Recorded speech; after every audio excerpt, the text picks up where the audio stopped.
Glória a Deus, vamos para a palavra, Evangelho de Mateus, capítulo 26 do Evangelho de Mateus.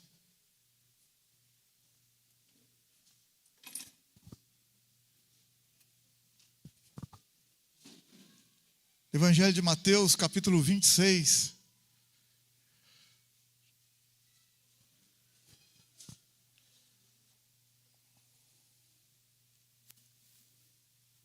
Está na mão, sim ou não?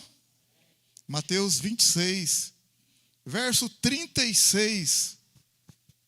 Mateus 26, verso 36. Está escrito assim: Então Jesus foi com eles a um lugar chamado Getsemane e disse a seus discípulos: Assentai-vos aqui, enquanto vou ali orar. Levando consigo Pedro e os dois filhos de Zebedeu, começou a entristecer-se e a angustiar-se muito. Então lhes disse: A minha alma está cheia de tristeza mortal. Ficai aqui e vigiai comigo. Indo um pouco diante, prostrou-se sobre o rosto, orando e dizendo: Meu Pai, se possível, passe de mim este cálice. Todavia não seja como eu quero, mas como tu queres. Quando voltou, achou seus discípulos dormindo e perguntou a Pedro: Nenhuma hora pudestes vigiar comigo? Vigiai e orai, para que não entreis em tentação. Na verdade, o espírito está pronto, mas a carne é fraca. Indo pela segunda vez, orou, dizendo: Meu Pai, se este cálice não pode passar de mim sem que eu o beba, faça-se a tua vontade. Quando voltou, achou-os outra vez dormindo, porque os seus olhos estavam pesados. Deixou-os novamente e foi orar pela terceira vez, dizendo as mesmas palavras. Então voltou para os discípulos e lhes disse: Ainda dormis e descansais? Olhai, é chegada a hora, e o Filho do Homem será entregue nas mãos de pecadores. Levantai-vos, partamos, vede, o traidor se aproxima. Enquanto ainda falava, chegou Judas, um dos 12, e com ele grande multidão, com espadas e varas, enviada pelos principais sacerdotes e pelos líderes religiosos do povo. O seu traidor dera-lhes um sinal, dizendo: O que eu beijar é esse, prendei-o. E logo aproximando-se de Jesus, lhe disse: Eu te saúdo, mestre, e o beijou. Jesus, porém, lhe disse: Amigo, para que vieste? Então, aproximando-se, eles agarraram Jesus e o prenderam. Um dos que estavam com Jesus, estendendo a mão, puxou da espada e feriu o servo do sumo sacerdote, cortando-lhe uma orelha. Então Jesus disse: Guarda a tua espada, pois todos que usarem a espada morrerão. Ou pensas tu que eu não poderia orar agora a meu Pai, e ele me mandaria imediatamente mais de 12 legiões de anjos? Como, pois, se cumpririam as escrituras que dizem que assim deve acontecer? Então disse Jesus à multidão: Saíste com espada e varas para prender-me, como a um assaltante. Todos os dias eu me assentava convosco, ensinando no templo, e não me prendeste. Tudo isso, porém, aconteceu, para que se cumprisse as escrituras dos profetas. Então todos os discípulos o abandonaram e fugiram. Que o Senhor nos abençoe, que o Espírito Santo possa falar nos nossos corações. Saiamos daqui edificados, exortados, consolados, curados, sarados, renovados, fortalecidos, temendo mais a Deus e querendo honrá-lo de todo o nosso coração, em nome de Jesus. Amém? Podem sentar, meus queridos. Glória a Deus.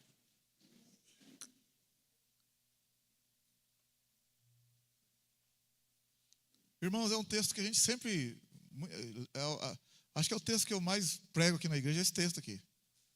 É muito sério. Porque o texto mostra coisas para a gente que é o dia a dia nosso. É o dia a dia nosso, irmão. Jesus ensina coisas aqui que a gente tem que estar toda hora falando, porque a carne é fraca. A carne é fraca. Tem que estar toda hora falando com ela. Carne, quando ele diz aqui carne, é aquela predisposição que nós temos de fazer coisa errada. É o negócio que tem na gente que puxa a gente para fazer coisa errada. É isso que ele está falando da carne aqui. Então, olha bem para você ver. Vamos fazer aqui para você entender. Quando Deus fez todas as coisas, para um pouquinho e pensa. Deus fez, no Gênesis capítulo 1 fala, Deus fez a terra, fez os céus, fez tudo bonito, tudo certo, maravilha. As estrelas, os firmamentos, os luminares, as estações, fez tudo. Os animais. Aí Deus fez eu e você, fez nós, fez o homem. Olha aqui, ó, Deus fez o homem de acordo com a imagem dele e semelhança dele. Então nós somos, de alguma forma, semelhantes a Deus. Nós somos semelhantes a Deus, em alguns aspectos nós somos semelhantes a Deus. Lá no Gênesis capítulo 1, verso 26, se você quiser olhar para ver, Deus disse no Gênesis 1, 26, então disse Deus, façamos o homem conforme a nossa semelhança, conforme a nossa imagem. Olha aí para você ver. Façamos o homem conforme a nossa semelhança, conforme a nossa imagem. Domine ele sobre os peixes do mar, sobre as aves do céu, sobre os animais domésticos, sobre toda a terra e sobre todos os répteis que se arrastam sobre a terra. Assim Deus criou o homem à sua imagem. A imagem de Deus o criou, macho e fêmea os criou. Deus os abençoou e lhes disse, frutificai, multiplicai-vos, enchei a terra, sujeitai-a, dominai sobre os peixes do mar, sobre todas as aves do céu, sobre todos os animais que se arrastam sobre a terra. Então, é interessante também aqui, só abrir um parênteses e fechar rapidinho. Tem gente que lê o texto aqui, né? No capítulo 1, verso 27. Assim Deus criou o homem à sua imagem, a imagem de Deus o criou, macho e fêmea os criou. Aí ele lê o capítulo 2 e vê como que Deus criou o homem, Adão, e vê como que Deus criou a mulher, no capítulo 2. Aí você acredita que tem gente que fala aí, que então tem uma raça pré-adâmica, porque no capítulo 1 Deus criou o homem, no verso 27, criou o homem à sua imagem, a imagem de Deus o criou, macho e fêmea os criou. Então Deus criou os homens ali, e depois que não deu certo com essa turma aqui, Deus criou Adão e Eva. Você acredita que tem gente que prega isso? Você acredita nisso? Quinta Jubá tem crente que acredita nisso? Como que pode, irmão? Aqui ele está falando no capítulo 1, falando de forma geral como tudo foi feito. E no capítulo 2, simplesmente, ele está dando os detalhes de como aquilo que foi feito no capítulo 1 foi feito detalhadamente. Só isso. No capítulo 2 ele volta a falar o detalhe, como que ele fez o homem, o macho, como que ele fez a mulher. Só isso, mais nada. Aí tem gente que não, está vendo aqui, ó, Deus criou o homem e a mulher aqui, e depois no capítulo 2 criou o homem, depois criou a Eva. Então, temos uma geração pré-adâmica. Ah, pelo amor de Deus. E não é que tem gente que cai nessa ainda? Você não vai cair nessa, não, pelo amor de Deus, né? Você não vai cair, não. Posso ficar tranquilo? Se o cara falar para você isso, você vai falar, é mesmo, o pastor não tinha falado. Você tem razão, tem uma raça pré-adâmica mesmo. Você vai fazer isso? Sim ou não? Vai fazer isso, sim ou não? Não, pelo amor de Deus, não. Não tem uma raça antes de Adão, não, pelo amor de Deus. Não tem. Ah, mas Adão não teve filhos com Eva antes dele cair no pecado? Ó, se tivesse, a Bíblia mostrava, não teve. Ué, se tivesse, estava escrito. Qual que é o problema? Deus ia ter um jeito ali para falar como que foi, como que não foi, o que teria acontecido, o que não aconteceu. Mas não teve, pronto. Não teve também. Ah, não, porque Adão teve filhos antes de Adão pecar, não sei o quê. Irmão, não tem. Tivesse, estava aqui, escrito. Pelo amor de Deus. Qual que é o problema de estar escrito? Que Adão teve filhos antes de ele pecar. E Deus ia ter um capítulo ali falando disso. Qual que é o problema? Não tem, porque não teve. Vai inventar agora? Ué, ninguém está escondendo nada, não. Não teve, pronto. Não está escrito. Vou ficar inventando uma coisa que é o que está aqui. Amém ou não? Glória a Deus. Então, o que eu quero mostrar para você é o seguinte. Quando Deus fez as coisas, repito, sempre falo, quero falar para vocês. Olha o versículo 26. Então disse Deus, façamos o homem à nossa imagem, conforme a nossa semelhança. agora, domine. Domine o que está escrito aí, irmão? Eu quero que você leia para mim, vai no capítulo 1, verso 26 do Gênesis, por favor, abre a tua Bíblia. No verso 26, eu vou ler, você vai continuar. Então disse Deus, façamos o homem à nossa imagem, conforme a nossa semelhança. O que está escrito agora?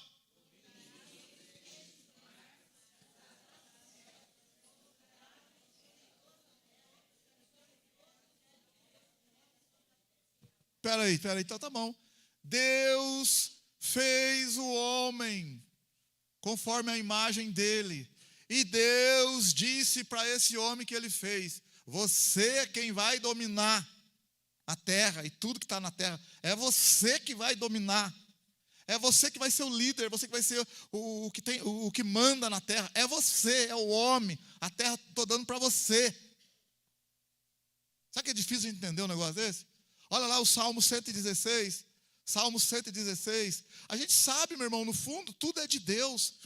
Mas por um breve tempo, por um momento, Deus entregou para o homem a terra. Salmo 115. Olha o Salmo 115. O que o salmista diz no verso 16? O que está escrito? Salmo 115, verso 16. O que está escrito? Os mais altos céus são do Senhor, mas a terra deu a ele, aos filhos dos homens. Os mais altos céus são de quem? Do Senhor. A terra Deus deu para quem? Para os homens. A terra Deus deu para o homem. A terra Deus deu para nós, para o homem. É claro que tudo pertence ao Senhor. Tudo pertence ao Senhor. É como se Deus tivesse arrendado. Um arrendamento. Isso está também em Mateus, no Evangelho de Mateus. Olha aqui, olha que coisa linda aqui. Evangelho de Mateus, capítulo 21, vai. Vamos lá. Vamos ver, olha para você ver. Evangelho de Mateus, capítulo 21. Vamos lá para a gente ir embora hoje com uma palavra no coração. Falar, rapaz, o pastor pregou 500 vezes, não entendi nada, mas hoje também não estou entendendo nada. Continua não entendendo. Mas vai entender, amém? Aleluia? Mateus 21, versos. Sabe por que essas coisas, irmão, deixa a gente assim, mais confortável e mais tranquilo em relação a muita coisa que acontece no mundo?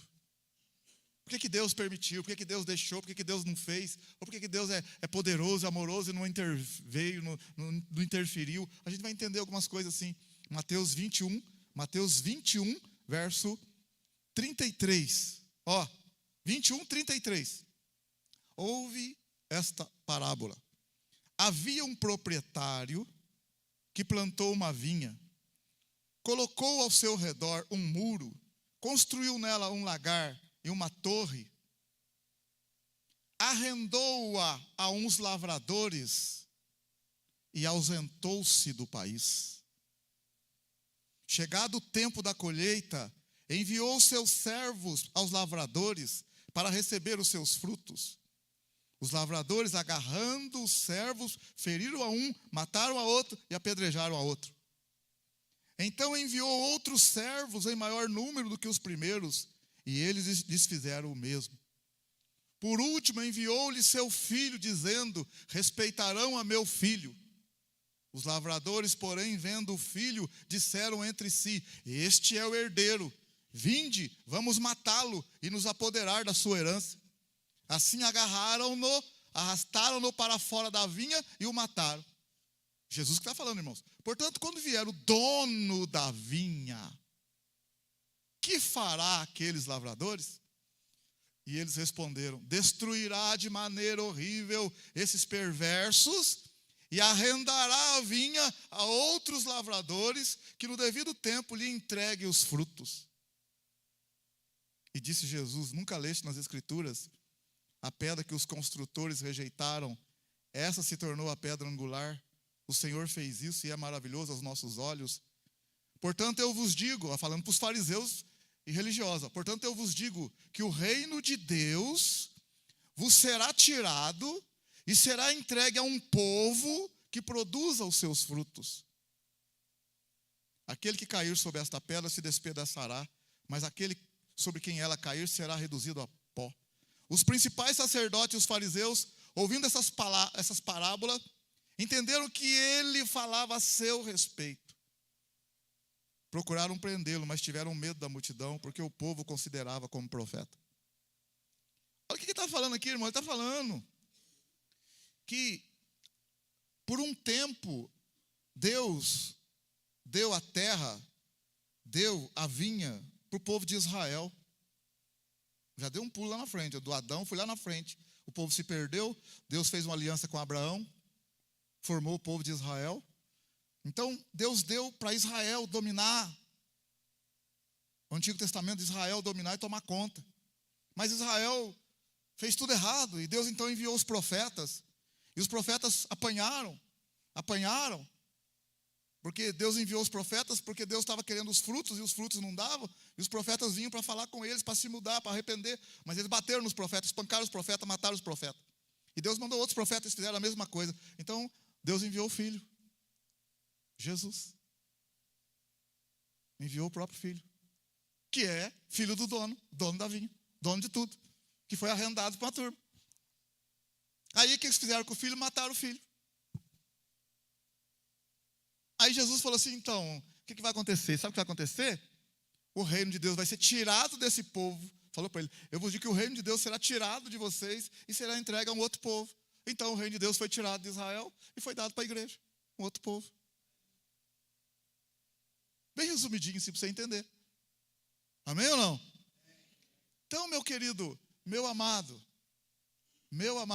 Deus entregou a terra para o homem, para nós, para dominar. Só que o homem entregou a autoridade e o poder para o inimigo, para o diabo. Quando o homem pecou, o homem se tornou escravo do pecado e o pecado pertence ao diabo. A gente já viu isso, 1 João 3, verso 8, a primeira parte. Que o pecado é do diabo. O pecado não é de Deus, o pecado é do diabo. Se o pecado é do diabo, quem peca está com coisa que não é de Deus, é do diabo. E o pecado é a gente estar morto. O pecado é a separação do homem para com Deus. O pecado separa o homem. Então o pecado trouxe a morte espiritual. O pecado não é de Deus, o pecado é do diabo. 1 João 3, aí, ó. Olha lá para você ver, lá no final da Bíblia. 1 João 3. Eu sei que eu já mostrei esses dias, você vai ter que mostrar de novo, porque fica na sua mente se o pastor está inventando, isso não está na Bíblia. 1 João 3, 8. Quem comete pecado é do diabo. Olha lá, 1 João 3, 8. Quem comete pecado é do diabo. Ou então o pecado não é de Deus, porque o diabo peca desde o princípio. O diabo peca desde o princípio. Para isto Jesus se manifestou para destruir as obras do diabo. Então, quando Adão e Eva pecaram, eles se afastaram de Deus, e toda a humanidade que veio depois nasceu afastada de Deus, nasceu no pecado. Por isso que Romanos 3, 23 está escrito: todos pecaram e afastados estão da glória de Deus. Todos pecaram e afastados estão da glória de Deus. Aí, se a terra foi entregue por Deus para o homem, Deus entregou a terra para o homem, arrendou por um tempo para o homem. O tempo do arrendamento ainda não venceu. Mas vai chegar um dia em que vai haver prestação de contas. Vai vencer o tempo. Em que o dono da vinha vai vir para fazer a prestação de contas. Amém? Glória a Deus? Esse tempo não chegou ainda. Por isso que está acontecendo o que está acontecendo. Por que Deus não vem, já não faz? Porque não chegou o fim do arrendamento ainda. Por que Deus já não resolve? Você tem 10 casas, alugou as 10 casas. Você é o dono das 10 casas.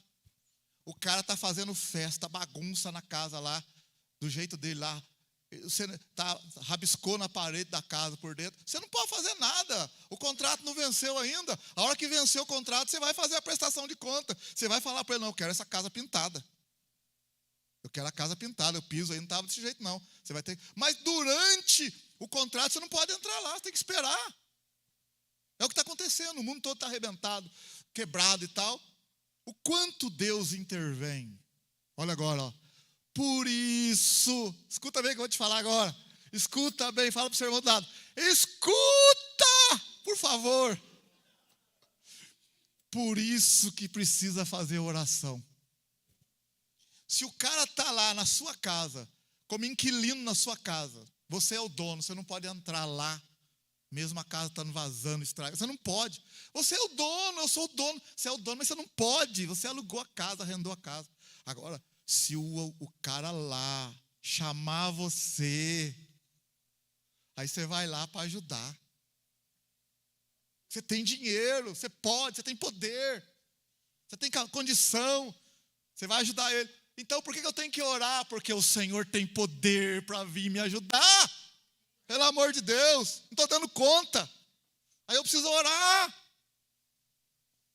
Por que Deus não vem e não faz? Porque Ele entregou para mim e para nós a terra por um tempo. Durante esse processo, muita coisa vai vir, vai acontecer e tal. Então, o quanto eu oro, Ele pode me livrar do problema, mas Ele pode me dar forças para vencer e passar pelo problema. Alguma coisa vai acontecer. Não foi o que aconteceu com Sadraque, Mesaque e Abidnego? Ah, Deus livrou eles do fogo, sim ou não? Livrou do fogo, sim ou não? Mas livrou no fogo. Livrou durante o processo, no fogo. O que está escrito em Isaías? Quando passares pelas águas, as águas não te submergirão. Quando passares pelo fogo, o fogo não te queimará. Quando passar, o que é? O advérbio de tempo, está dizendo que você vai passar. Não está dizendo assim, se você passar. Como se fosse uma condição. Não, está falando quando passar. É um tempo, vai chegar no momento que você vai ter que passar pelo fogo.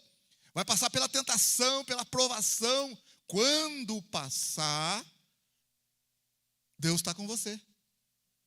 Eu não sei porque eu estou passando isso, está sofrendo tanto. Então, mas você está firme com Deus? Deus está contigo. Vai te dar força para passar. Agora, se você não estiver com Deus, vai ser mais difícil. Ontem nós assistimos um filme aqui, né? Quem assistiu o filme? Quem assistiu o filme? Filme bonito, maravilha. Algumas frases você guarda, é importante, né? Ontem no filme lá, né? Como é que chama o filme mesmo? Como é que chama o filme mesmo? Quem assistiu aí? Como é que chama mesmo? A turma lembrar aí. Hã? Milagre no Paraíso. Quem já assistiu isso aí? Quem já assistiu? Quem já assistiu? Então, quando a menina estava bem ruim, bem doente lá, que a mãe dela já foi pedir uma orientação lá para o pastor lá, que ela estava perdendo a fé. Ele falou para ela, você tem duas opções. Você tem duas opções. Passar por esse problema longe de Deus, sem fé, ou passar com esse problema com Deus e com fé. Ele falou assim, a opção, né, no caso, eu inverti aqui, mas ele falou, a segunda opção, por minha experiência, é a melhor delas. É passar no problema com Deus. Porque quer queira ou não, o problema vai vir do mesmo jeito.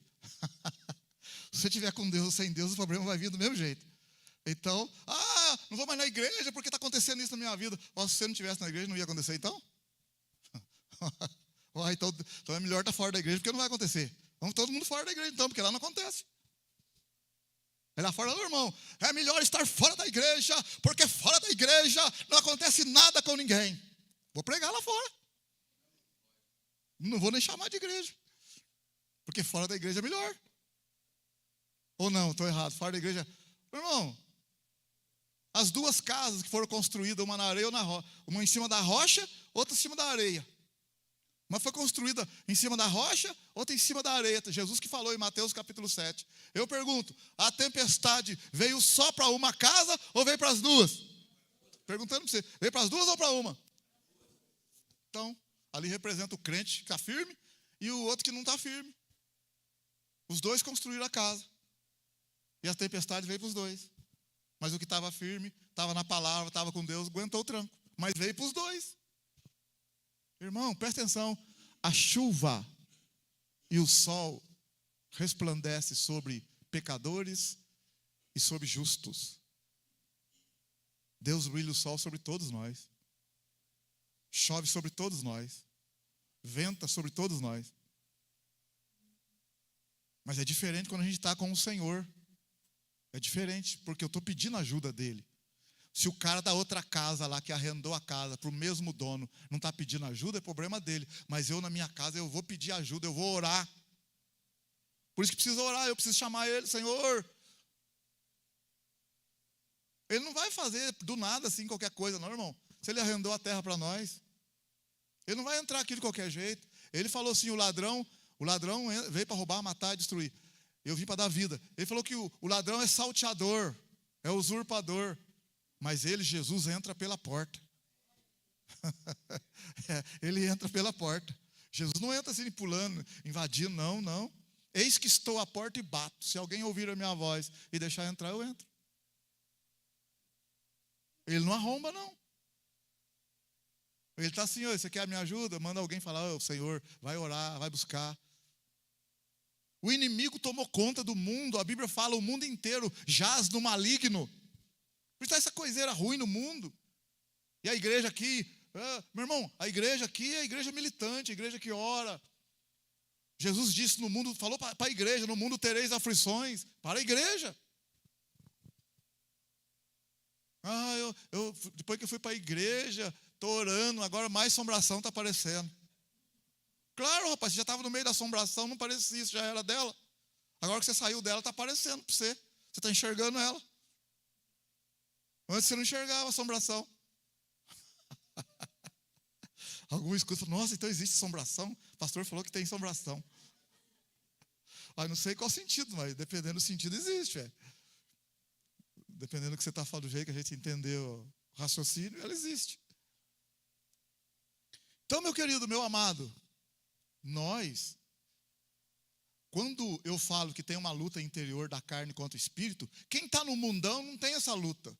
Uma luta lá, ela é ética, um pouco moral e um pouco pela consciência. Mas quem está no mundão não tem tanto essa luta da carne contra o espírito, não. Porque o mundo inteiro jaz no maligno, todos estão no pecado, estão na escuridão, estão nas trevas. Quando a gente vem para Jesus, é que a gente vai ter condições de vencer as obras da carne.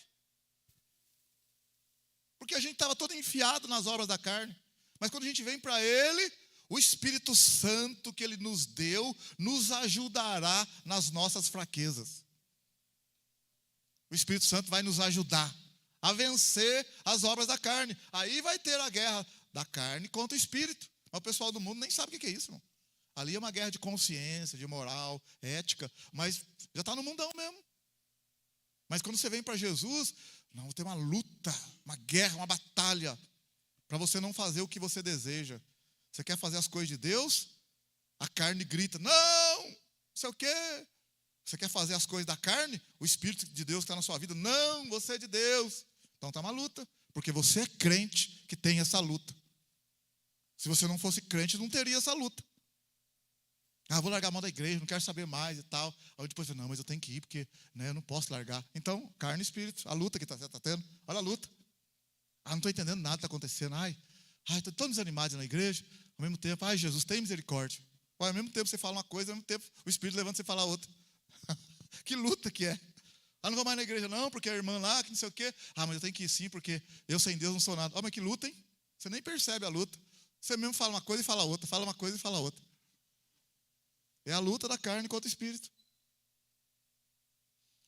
Aí então, meu querido, Jesus deu o maior exemplo para nós aqui em Mateus 26. Como homem, Jesus venceu não como Deus, venceu como homem, porque a terra foi dada para o homem. Então é o homem que tem que vencer, não é Deus. Põe isso na sua cabeça. Deus não precisa vencer o diabo. Que Deus venceu o diabo? Para com isso. O diabo nunca entrou num ringue com Deus, nem ousa fazer isso. O diabo está lutando contra o homem, contra a obra de Deus, contra a criatura de Deus, mas não contra Deus. Lá no livro de Jó, ele chegou Satanás diante de Deus Todo-Poderoso. E Deus perguntou para ele, de onde você vem? Tem que prestar conta, irmão. De passear e rodear a terra. Deus falou, tem visto o meu servo Jó? Homem íntegro e reto como ele não tem na terra. Mas quem está mandando é Deus. É Deus que é o Senhor. O diabo apareceu entre no meio da turma lá. Aí o diabo falou, mas é claro, o senhor tem abençoado ele, tem protegido ele. Mas deixa eu tocar nele. Então, pedindo. Me dê autorização. Porque quem manda é Deus, amém, aleluia. Deixa eu tocar nas coisas dele, que vai blasfemar do Senhor. E Deus falou, vai então, mas não toca na vida dele não, hein. Tá, pode deixar. Aí, certo, saiu os demônios, o capetado falou, vamos matar ele. Não mata não. Ele falou que não é para tocar na vida dele. É só para tocar nas coisas. A capetada saiu, deu um estouro, pum, e saiu o fedor de enxofre e foi embora para a terra.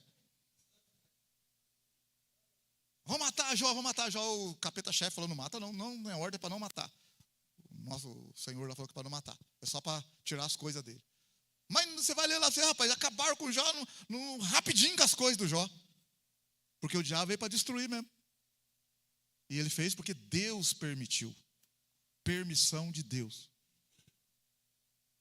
Então, meu irmão, não é o diabo lutando com Deus de forma nenhuma. É uma religião que saiu lá atrás, no zoroastrismo, no maniqueísmo, há muito tempo atrás, que é uma religião dualista, que o bem está lutando contra o mal. Nesse sentido, não. É claro que aqui na terra, claro, humanamente falando, o bem está lutando contra o mal. Mas o bem que eu digo no sentido de Deus lutar, não. Deus está tranquilo, está de boa lá, tomando um chá lá, quietinho lá, sossegadinho lá, dormindo lá. Aliás, ele não dorme, viu, irmão? Desculpa, ele não dorme. Nosso Deus não dorme. O nosso Deus não dorme.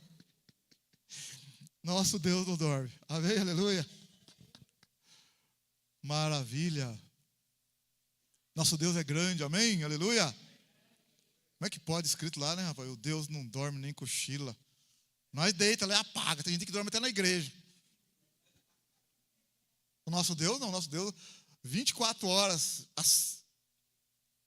Provérbios 15, verso 3. Olha o que está escrito aí. Provérbios 15, 3. Olha o que está escrito.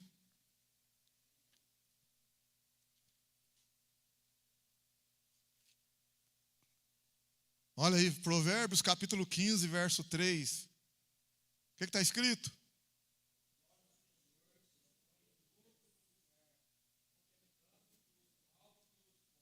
Olha aí.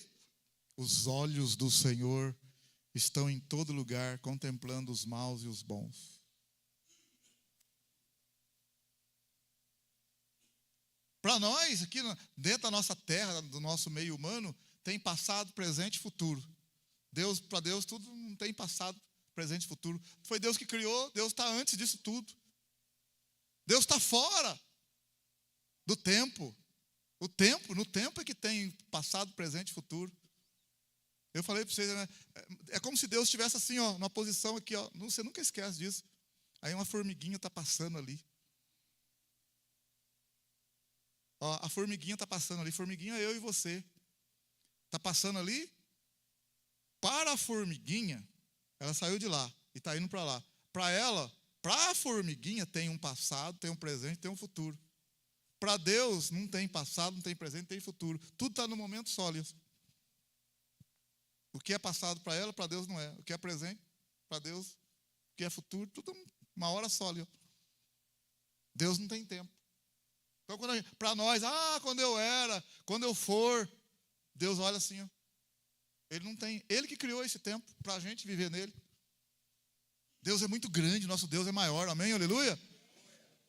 Então, quando a gente está caminhando ali, como uma formiguinha, a gente não sabe para que lado a gente vai. Mas o Senhor fala. E orienta a gente. E fala com a gente. Por isso que a Bíblia fala, o Espírito Santo é que guia. Se você buscar a Deus, o Espírito Santo vai te guiar. Pra você não ir por um caminho errado. Porque ele já viu o futuro seu. Já viu o meu futuro, né? No caso, para nós, chamamos de futuro. Já viu. Sabe de tudo lá. E tem o melhor plano para nós. O diabo tem também planos, mas Deus quer que o plano dele se cumpra na nossa vida. Que a gente tome decisões baseado no que ele oferece para nós. Então vai ser proposto ali a vida e a morte, caminho estreito, caminho largo. E Deus quer que a gente confie que a vontade dele é boa, perfeita e agradável para a nossa vida. Amém? Glória a Deus. Então, Isaías também fala que quando Deus começa uma coisa, já terminou ela. Por isso que quando Deus nunca vai começar uma coisa e perder no meio do caminho. Sabe quando Deus começou a criação, aí Adão pecou, e Adão errou, aí lá no céu ficou assim, Jesus, meu filho, meu Espírito Santo, nós erramos, feio. E agora, o que nós faz? Lá no céu. Você acha que no céu teve isso? O Pai, o Filho e o Espírito Santo reuniram, nossa, erramos, e agora? Como é que nós vamos consertar isso? O que você acha? Teve ou não? Isaías, livro do profeta Isaías.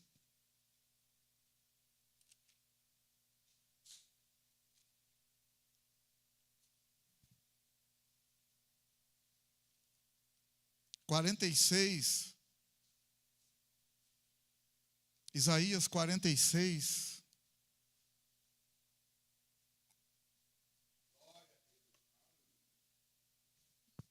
Isaías 46. Está na mão, sim ou não? Olha Isaías 46, versículo 10. Eu anuncio o fim desde o começo.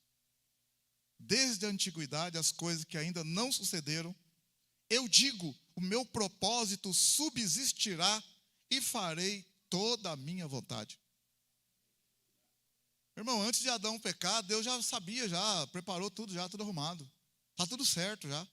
Está tão certo, mas tão certo, que a gente não enxerga que Mateus 24 já está escrito o final, e o Apocalipse já está escrito na nossa cara ali, o que vai acontecer. Olha a preocupação de Deus.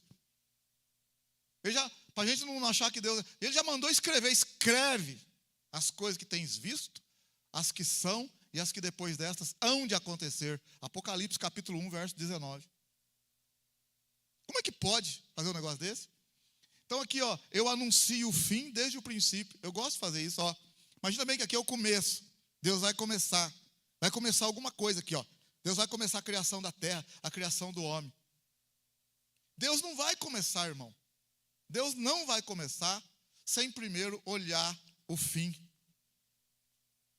Aí ele viu o fim, viu tudo que aconteceu de lá até aqui.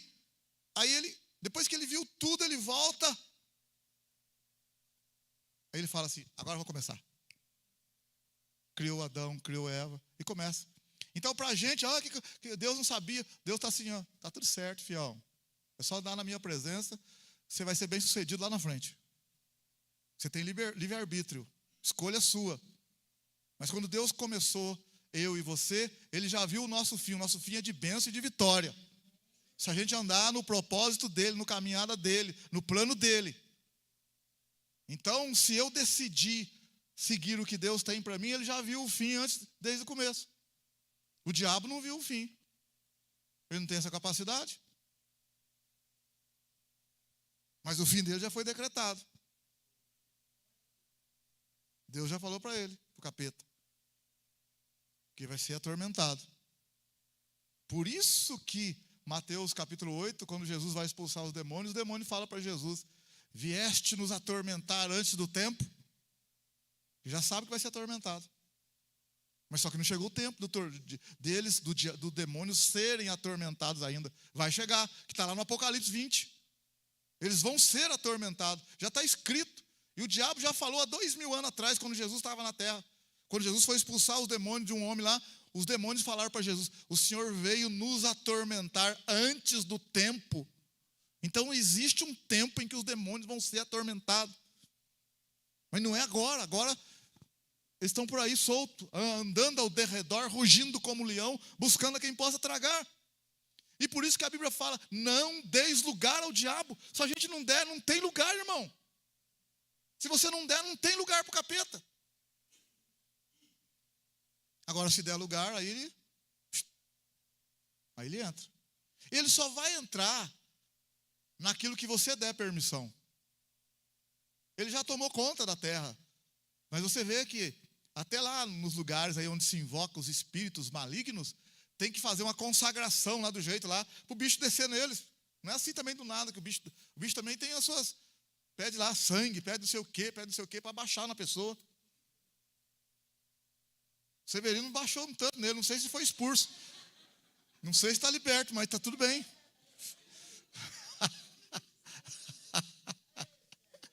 Não sei se está liberto, vai estar. Marilda está liberta, né, Marilda? Amém? Marcelo está liberta? É porque você é mãe e filha, né, gente? Sai todo mal. O Gui está quietinho, amarrado ali. Sai! Mas, gente, brincando aqui, mas vamos voltar aqui. Olha que você vê, ó. Olha bem, quando Jesus está na terra, ele é um homem, ó. Jesus é homem que não tem pecado. Por isso que, ó, ele não tem pecado e a terra foi dada para o homem. Todos pecaram, mas Jesus não. Quando Jesus morre, e outra coisa, só morre quem tem pecado. Só morre fisicamente quem tem pecado. Jesus não tem pecado. Mas por que ele morreu então? Aí que você tem que entender. Por que ele morreu se ele não tem pecado? Ele morreu para pagar a pena de Adão. Porque o pecado entrou por um homem, esparramou na terra. Por isso que Jesus morreu. Morreu não por ele, mas por Adão. Para pagar a conta do homem. É aí que está a salvação. Só que se Jesus morresse, não ressuscitasse, nós não estaríamos legal, não. Não estaria bem, não. Por quê? Porque ele morreu e levou os nossos pecados.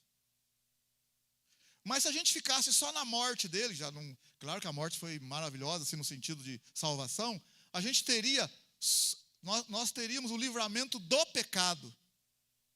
Mas nós não teríamos domínio sobre a morte e nem vida de Deus em nós.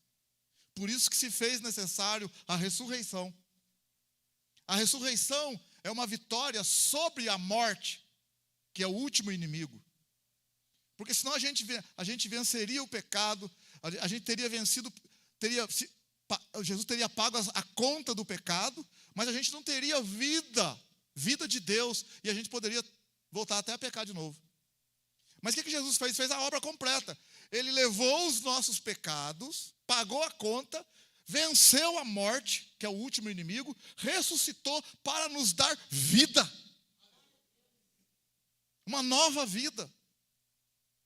Entendeu? Então, essa nova vida em Cristo é que me faz vencer a vida velha da carne, que é um ato de fé. Então, quando Jesus morreu e levou o pecado, presta atenção, ele levou o pecado legalmente. A conta está paga. Legalmente a conta está paga. Legalmente a conta está paga.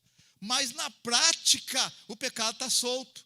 Por quê? Porque não chegou o tempo de Deus selar e fechar o negócio. Mas legalmente está pronto. Por isso que eu reivindico pela fé e não aceito pela fé. Porque legalmente eu tenho direito. A vitória está aqui dentro de mim, no meu espírito e na minha oração, que eu me fortaleço no espírito. Mas quando ele vier para resolver o problema, literalmente, fechar o contrato, o demônio vai ser expulso da terra. Vai ser expulso da terra. Quem não quiser Deus vai também para o lugar ruim. E nós, se a gente esperar, vamos ter um novo corpo. E vai ter novos céus e nova terra. Aí, sim, aí fechou completo. A salvação, ela é no espírito da gente. Ela começa por dentro, de dentro para fora, no nosso espírito. A gente trabalha com a nossa alma para vencer o mundão hoje. Mas a salvação, ela vem de dentro. Ela começa aqui dentro. Depois ela vai se manifestar no nosso corpo. E vai consolidar no novos céus e nova terra. Então, quando eu estiver com o Senhor lá, o meu espírito, que mora aqui dentro, num novo corpo, Por que eu não estou no novo corpo ainda? Porque eu estou na terra. Mas o meu espírito já foi novo, está novo aqui, renovado, com vida nova, esperando o corpo novo. A vida nova está dentro de você, esperando o corpo novo. Esse corpo aí vai tombar um dia, ou vai ser arrebatado, mas vai ser transformado. Vamos receber um novo corpo. E por que a gente não vai morar na terra imediatamente após o arrebatamento? Porque a terra não está pronta para a gente. A gente vai ter que ficar com ele até terminar o arrendamento na terra, a prestação de conta, e entrar novos céus e nova terra para esse corpo que a gente receber dele ter condições de viver no novo ambiente. Você vê o corpo que Jesus ressuscitou. Olha o corpo de Jesus, ele ressuscitou.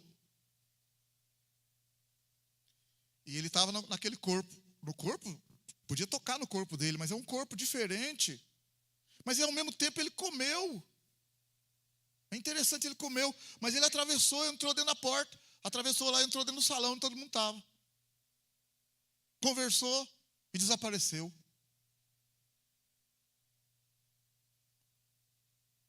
Não é? É estranho. Você já teve experiência, eu sei que alguns já tiveram experiência, porque já contaram. Eu contei para vocês, né?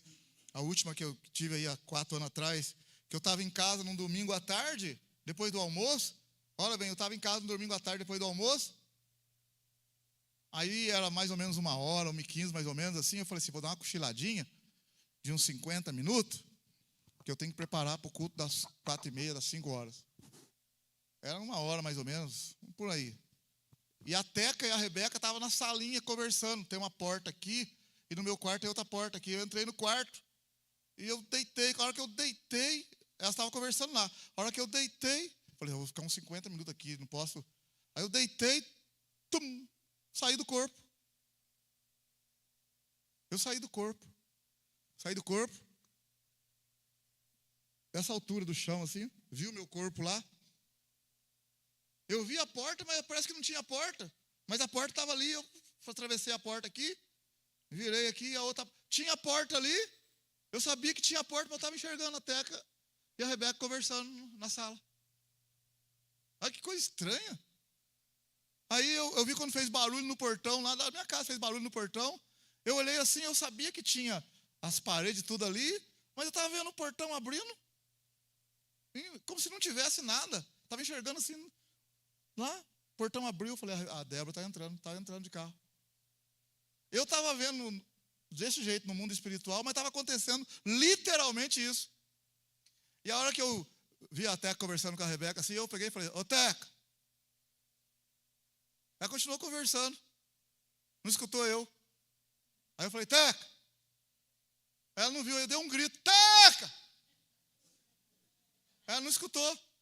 Aí dentro de mim falou assim, não, agora não tem esposa, não tem Teca não, agora é você e Deus. Sério? Agora é você e Deus. Aí eu falei assim, nossa, então eu estou morrendo. Sério mesmo, eu pensei que, nossa, estou morrendo. Quando eu fiz isso, eu voltei e voltei no corpo. Quando eu voltei no corpo, eu acordei. Eu levantei assim e falei, uai, que isso? Aí, irmãos, eu falei para vocês, ó, eu levei 3, a mesma coisa que eu falei, gastei 3 minutos para contar, não foi? Em torno de 3 minutos para contar. Foi isso que aconteceu, não aconteceu mais nada do que isso. Era mais ou menos 1h15, eu falei para vocês que eu deitei, eu saí do corpo. A hora que eu olhei no relógio, era mais de 4 horas. Quase que eu perdi o culto das 5. Isso que eu falei para vocês, que aconteceu em 3 minutos, foi mais de 2 horas. 2 horas e pouco ali no mundo nosso material. Acordei voando, vim correndo para a igreja. Tanto é que eu nem contei na igreja no culto das 5, porque eu não estava meio perdido, meio no mar ainda, pensando o que aconteceu. Eu só contei no culto da noite, falei que não estava entendendo nada. Falei, rapaz, o que aconteceu comigo? Então, para você ver que o mundo espiritual, aí você fala, é coisa minha, aconteceu comigo. Mas o que aconteceu ali foi verdade. Ela estava conversando com a Rebeca e o carro entrou lá do jeito. Ela não viu eu e eu vi as duas conversando. Se estivesse falando mal de mim, eu sabia.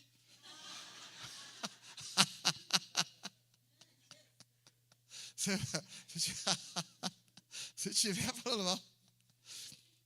Aí você lembra de Eliseu? Lembra de Eliseu? Eliseu, quando o Naamã foi curado, lembra disso? Que o Naamã foi curado da lepra? Aí o Naamã ofereceu um dinheiro para o Eliseu. O Eliseu falou, não quero nada não. E o Eliseu despediu Naamã foi embora. E o Geazi saiu quietinho também, foi dormir no quartinho lá. Mas o Geazi saiu escondido, foi atrás do Naamã, mentiu para o Naamã e pegou lá umas coisas lá e trouxe quietinho e guardou lá. O profeta estava quietinho na casa dele. Aí o profeta chamou ele e falou para ele assim: aonde você foi? Ele falou assim: teu servo não foi para lado nenhum não. Aí o Eliseu falou para ele: o meu espírito não foi com você quando você foi se encontrar com o Naamã? Então veio se ver a capacidade que Deus deu para o profeta no dia lá. Se Deus deu uma capacidade dessa para o profeta, que não é toda hora que ele dá, e deu naquela época lá para aquele. Você imagina bem o nosso Deus, como que o nosso Deus é poderoso. Os olhos de Deus estão por toda a terra. Então o inimigo, meu irmão, o inimigo contra Deus não tem para o inimigo. Não tem. Agora nós, homens, sim. Então quando Jesus venceu aqui na terra, Jesus venceu como homem. Como homem. Quando ele ressuscita, homem ressuscitou. Por quê? Porque ele foi justificado. Por que Jesus foi justificado? Porque Jesus não tem pecado. O homem Jesus não tem pecado. Foi justificado. Aí o que acontece? Ele falou assim, é-me dado todo o poder nos céus e na terra. Ide por todo mundo e pregai o evangelho a toda criatura. Quem crer e for batizado será salvo. E no meu nome vocês vão expulsar os demônios. O que Jesus está falando? Eu tenho autoridade, a terra é minha, é do homem Jesus. É do homem, no caso Jesus.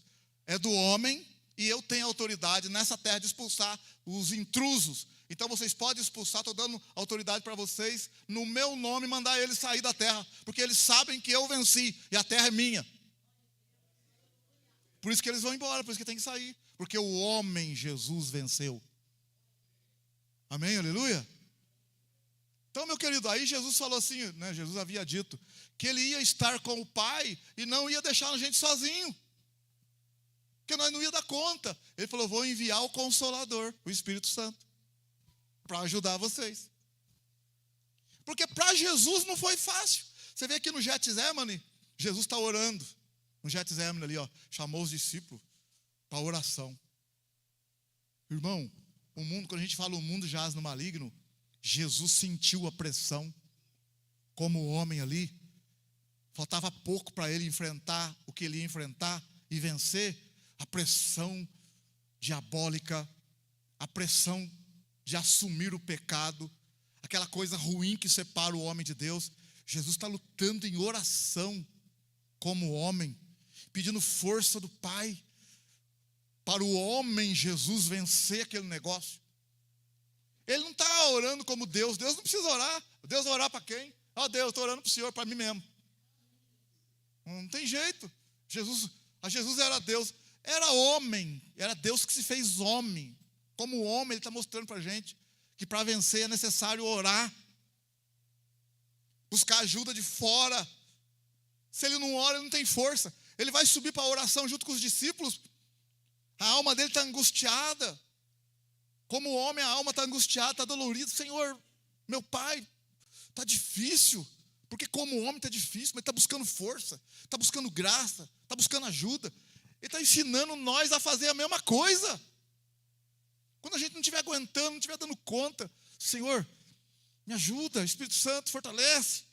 E tal. Porque uma coisa é livrar você do problema. Outra coisa é livrar você durante, dar força para você passar pelo problema. Foi o caso de Jesus. Ele não ficou livre da cruz, mas ele foi para a cruz. Foi em paz, fortalecido. Tanto é que nós lemos aqui, quando foram prender ele, o que ele falou para Pedro? Pedro que tirou a espada, já queria brigar, porque Pedro não orou, né? Foi para orar em vez de orar, dormiu, não tem força. Quer vencer as coisas no braço, na gritaria, no xingo. Aí, pastor, a gente vai conversar com o senhor manda orar. Claro, rapaz, você quer mais coisa do que isso? Uai, isso aqui é coisa melhor do que isso, velho. Para um pouco e pensa. O Pedro vai lá, não orou. O que aconteceu? Veio o problema, puxou a espada, queria brigar. Jesus falou, guarda isso aí, pai. Por que Jesus está mandando guardar? Porque ele orou, está em paz. A diferença de quem ora e quem não ora. Quem não ora, não, mas comigo é assim mesmo. Tem que ter uns crente bode na igreja também, pastor, tem que ter. Ah, para com isso, irmão. Os crente bode. Ô, pai. Tem que ter uns crente bode. Meu Deus, crente bode, crente ovelha. Aí o irmão fala, pastor, a ovelhinha do senhor saiu da igreja, o senhor não foi buscar. Irmão, eu vou buscar a ovelha, bode, não tem jeito, dá coisa. Ovelha você vai buscar, você pega, ela deixa a gente pegar, deixa a gente colocar no ombro. Agora você vai buscar o bode. Como é que vai buscar? Isso é difícil. Então não estou falando que quem está fora é bode, não, irmão. Então daqui a pouco você fala, pastor não está fazendo visita para mim. Bom, não sei, irmão, pode ser que você seja. Olha. Qual que é a mulher do bode? Qual que é a mulher do bode aí? Mas, irmãos, olha bem. Jesus tinha um problemaço. Você vê, olha bem, vou terminar aqui. Ó. Jesus tem um problema sério. Para um pouquinho e pensa. Para um pouquinho e pensa. Por que Jesus foi orar? Para e pensa. Por que tem esse Mateus 26? Por que Jesus foi orar? Estava indo tão bem, expulsando demônio, curando e tal. Agora Jesus chamou os discípulos e foi orar. Para que, Jesus? Para quê? Para que orar? Ah, para esse negócio de oração. Para que ele foi orar, irmão? Fala para mim. A hora que ele foi começar a orar, ele fala, a minha alma está angustiada. Não é assim que acontece com a gente? Muitos problemas nossos? A minha alma está angustiada. Eu estou com um negócio ruim. Ai, credo. Então, irmão. Ah, pastor, eu não vou orar não estou com vontade de ir na igreja. Oh, mas aí que tem que ir, pelo amor de Deus. O senhor chamou para ir no monte, mas não vou não, que eu não estou bom hoje não. Pois aí que tem que ir, rapaz. Se você tivesse bom, que você não precisava. Por estar ruim, aí que precisa. E se estiver bom, vai para dar glória a Deus, para agradecer também. Ah, hoje não vou para a igreja não estou muito bom não. Mas você acha que você vai dormir ali, vai acordar bom do nada? Ué, tem que orar, rapaz. Jesus não estava sentindo um negócio ruim, foi orar. Orou uma vez. Olha, virou para Pedro depois e falou, você não pôde orar comigo nem uma hora. Jesus tirou uma horinha de letra assim, ó. E aí nós aí vamos orar. Deixa para orar na última hora, morto e cansado. Passa o dia inteiro fazendo 1000 coisas, animado. Mas na hora de orar, é na hora mais difícil, na hora que vai deitar. Aí, né? Põe no sofá lá, desliga, eu vou orar, mas não, desliga a televisão que eu vou orar.